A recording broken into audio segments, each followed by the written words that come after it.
interesting time at the time that you were at the Chamber of Commerce. Obviously, a lot going on with the devolution, a lot of changes taking place, and you being sort of a voice of business, representing all sort of matters relating to sort of skills, employment. You had a certain amount of sort of influence possibly, but at the same time, your views, I would suspect were being asked and listened to in terms of what business needs, what business wants, and how can the combined authorities, do best for its citizens. So I want to touch on your recollections of that, if you can, please, Louise. Yes, it was an interesting time. And with the work that I was leading on the employer ownership of skills, we did work across the whole of the Greater Manchester region.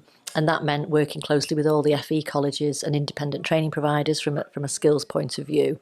And it was before I joined the Chamber that the 10 local authority areas actually became one as the combined Right. authority.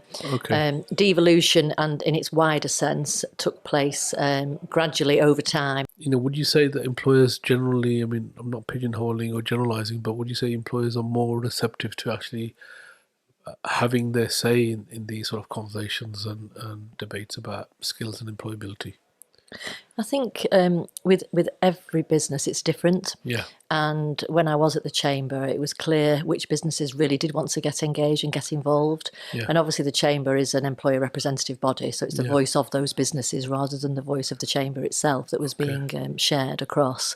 Okay. And I think you can see from Skills England report that was released, I think it was last week or the week before, Yeah. the conversation there is all about consultation. Yeah. It's all about voice of the employer and getting what employers' wants and needs are, feeding into the changes that will take place across the levy. Okay. And I think, again, they use the phrase industrial strategy, local skills improvement plans, employer representative bodies, voice of employers, all of that narrative is there. So it's an ideal opportunity for businesses to get involved if they haven't done so already and influence what could happen so that they're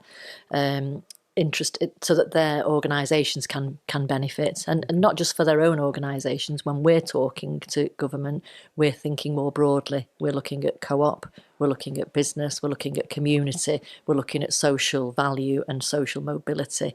Lots of different reasons for any organisation to be involved in the consultations as they take place in future weeks and months. Canny Conversation Podcast Series 5 by Safaraz Ali.